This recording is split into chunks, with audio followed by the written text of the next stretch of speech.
Hello students, in this video lecture I am going to discuss about finding the shortest path using Dijistra's algorithm.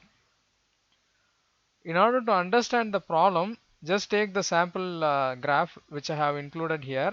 This graph comprises of various locations.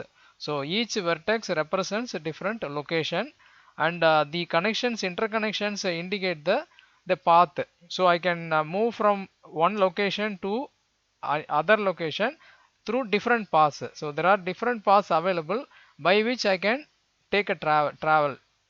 Now the objective of the shortest path algorithm is that given a particular source, I need to find out the shortest path to be used for reaching all destinations or visiting all the destinations.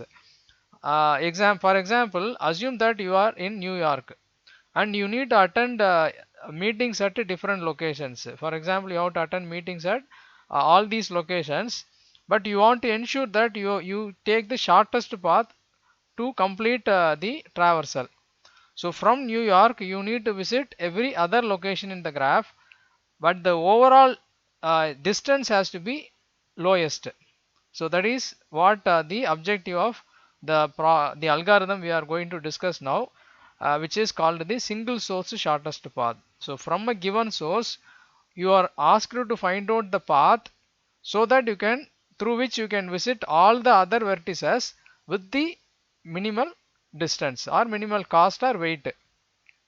And there is another variant of this particular problem called all source shortest path, in which case you will just extend this by finding out the shortest path from every node to or every vertex to every other vertex.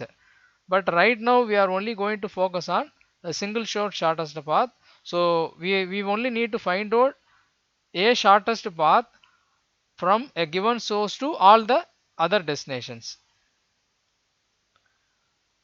for which Dijkstra has developed a algorithm called the Dijkstra's shortest path algorithm. This is how it will proceed. You have to start by inserting a starting point into the tree. You can insert one of the vertex into the tree, which is supposed to be the source vertex, and then examine the paths to all vertices adjacent to the starting point. So if you have included vertex A into the resultant tree, then identify the next vertex or edge which is having the lowest weight, and then insert that into the tree we are constructing, or the shortest path we are constructing. And now we have got two choices, the original source vertex and the new vertex which is just added. Now explore the other options such that we have to add the next vertex which is either shorter from the first or shorter from the second one. So in this way we have to build the entire tree comprising of all the shortest paths. So here in each step we have to add the minimum total path length. The path that having the minimum total length has to be included, and continue this until all vertices are added to the tree. This is the idea of the shortest path algorithm, but it will become clear as I take you to the example. But before that, I want to straight away clarify a doubt which you would have got by now. How is it different from the minimum spanning tree? Whether we can use the minimum spanning tree as a solution for shortest path. Though the two problems are very close, sometimes their results are also very same, but they are not the same problems. Number one, the objective of minimum spanning tree is constructing a tree out of a graph such that the cycles are all removed. So here eradicating or eliminating the cycles is the main objective, so that the overall cost will be minimized. So here the objective is reducing the total cost of the tree. But in the shortest path algorithm, the objective is not anything to do with the cycles. The cycles are not relevant, or they need not be considered while we build the shortest path. Here we only want to find out what is the shortest path from a given source to all other destinations. And the minimum spanning tree need not always be the shortest path. For example, take the given graph. So if you apply the Prim's algorithm for constructing the minimum spanning tree, this is what you would have got, because first A was added and then C would have been added, because from A there are two adjacent vertices AB and AC, and out of the two, AC is having the lowest weight, so AC would have been added, and then from C there is an edge having the weight of 4, so that is added, and finally D to B would have been added. But this is not actually the shortest path from A. For example, I want to go from A to D. So in that case, now the total cost, if I follow the minimum spanning tree, is 4 plus 3, 7. It will take 7, the distance of 7. But if this was used instead, that is A to B and then B to D, it would have taken only 6. Let us assume 6 kilometers. So there is an excess is needed here, because the objective of this constructing this particular minimum spanning tree is not shortest path, but it is overall cost. So there will be a difference in result when you apply the algorithm of minimum spanning tree and the algorithm of shortest path. Now let us proceed to the sample implementation. So we have got a graph, the same graph which we used for the minimum spanning tree, and this is the initial adjacency matrix. How is it made is that A to B there is a path of length 6, so it has been filled here, and similarly A to C also there is an edge having distance of 3, and that is included here. But for all other vertices there is no direct path available as of now, so they are filled with some infinite values. Similarly, we don't need to think of A to A, so it's only from A to all other vertices, and this is the current status. Similarly, we have got the other values also filled here. Now we need to find out the shortest path from A to B, because it is the first case. So we need to find out the shortest path from A to okay, in other words, the first step is we have to include the next vertex which is having the lowest weight with A, or one that is nearest to A has to be included as the next step. And in that case, A to B is 6, whereas A to C is 3. So comparing A to B with A to C, we include A to C into the shortest path, and that results in, so A to C has been included into the shortest path tree, and so we have, it has been marked here. And now we have to identify uh, a shortest path from path to B, and we have got two options now. One is we can either use the direct path which is already existing from A to B indicated by this column, or we can explore some other path through C. So every step we have to check whether we can use an intermediate vertex to reach a new vertex. So this has to be maintained throughout the algorithm. So right now we have to make a comparison between the existing path from A to B and the new path that may be there between A to C and C to B. So by comparing their cost, if we have to update the current value. So if you compare A to B with the A to C plus C to B, the second seems to be lower, because it's only taking 5, whereas this one is taking 6, and as a result we are going to update this distance with the better distance, which is 5, and include that into the result. So this has been done, and similarly we now have to check for a path through D. Once again the same thing we have to do, whether we can use a path from A to C and then C to D, or A to D, B and B to D. We have to calculate the result. For example, what is the cost from A to B? It's 5. And what is the cost from B to D? We have to go to this particular row. So B to D is 5. So adding 5 plus 5, it will take 10 kilometers to reach D, if you want to go through B. Whereas if you go through C, how much it will cost? A to C, it's given as 3. C to D, it is given as 3. So overall it will be 6 only. So that must be the better path. That is what is mentioned here. Since A to B plus B to D is greater than A to C plus C to D, we have to update the new path as through C. So there is the path through that goes through C has to be considered as the better path, and a necessary update happens here. So you can see that the path of C to D is now included, and remember that uh, comparing to minimum spanning tree, we are not focusing on one edge at a time, we are focusing on the overall path. So the distance of the overall path need to be considered as having the minimum weight. It's not just about a single edge. We are not comparing the individual edges, but we are comparing the paths. So now what happened is that A to D has been updated to have the minimum distance of 6, and it's included now. And now we have to do the same for A to E. So what are the options we have?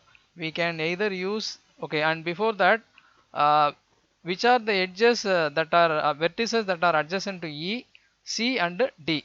So if you want to go from A to E, we can either use C as an intermediate node or D as an intermediate node. So what is the cost of A to C? It's 3. C to E 4. So 3 plus 4, it's going to be 7. Similarly, A to D the cost is 6, and D to E the cost is 2. So 6 plus 2, 8. So considering this, A to D plus D to E is actually greater than A to C plus C to E. So we are going to use C as the root as intermediate vertex in order to reach E. So accordingly, we include the new edge into the minimum shortest path tree, and also we update the distance here. And now we have to do just one more addition into the minimum I mean the tree that we are constructing and the path we are calculating, A to F. Same thing we have to do, which vertices are adjacent to F, D and E. So we just have to calculate whether A to D and then D to F is cheaper, or A to E and E to F is cheaper. See, we don't need to bother about the individual intermediate nodes. We just have to think of whether A to D plus D to F is cheaper, or A to E and E to F is cheaper. So what is the cost of A to D? It's 6, and D to F it is D to F it is 3. So 6 plus 3 is going to be 9. Yeah, 6 plus 3 is going to be 9, whereas A to E what we have found is 7 is the cost, and E to F it is 5. So 5 plus 7 is going to be 12. So the better option is A to D and D to F. So that's what we have found. Going to A to E and then from E to F is actually more expensive than A to D and D to F. So we are now going to update the shortest path to include D to F, and also we have got the result as the shortest distance to reach F. So with this the algorithm will end, and we now know what is the path we have to take from A to visit all other vertices, so that it's going to be a shortest path. So the best choice is that let's first go from A to C, and then from C to F, and C to D, C to E, and F. So this is the way we can use as this is the shortest path as per the Dijistra's algorithm.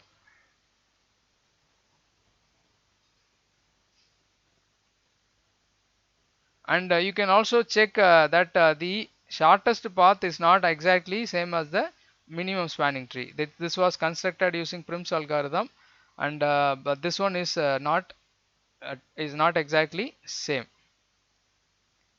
And this is a simple version of the Dijistra's algorithm. So for first step is that you include 1 into the set of S, and then you run the loop so that you initialize the distance array. So distance array is what actually the first row of A. We have modified it here, but they are using a separate array. So distance array will comprise of the shortest distance from A to all other vertices, and it is initialized with the current values as of now, and then it will be updated as the algorithm proceeds. So the C is nothing but the matrix. So adjacency matrix is actually named as C. So the first row is actually the row for the source. So all the distances from A to other vertices are all copied into the distance array. After that, the algorithm starts here. Choose a vertex W in VS such that D of W is minimum. So D of W is minimum in the sense from source to W. From source to W, whichever W is having the lowest the weight or distance, that has to be chosen, and that's what we also did in the implementation. We chosen A to C as the minimum edge, so that is included. After that, we have got a new vertex into the new edge into the result.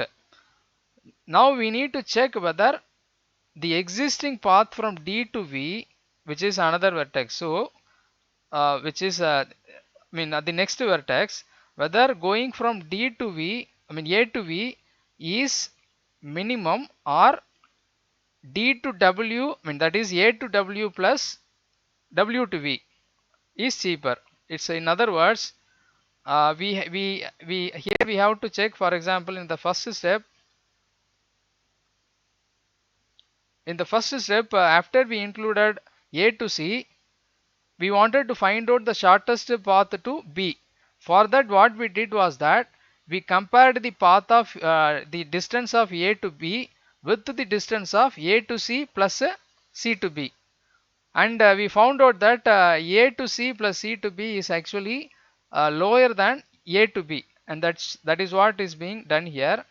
So you check whether A to V is cheaper than A to W plus W to V, and if so, you can retain the path. If not, you have to update whichever is the minimum one, that has to be updated into the D array, and this will continue until you get the entire array filled with the shortest distances. So this is what the Dijistra's algorithm. It's meant for finding single shortest path, so that you can find out the shortest path by which uh, you can go from a given source to all other destinations. Thank you.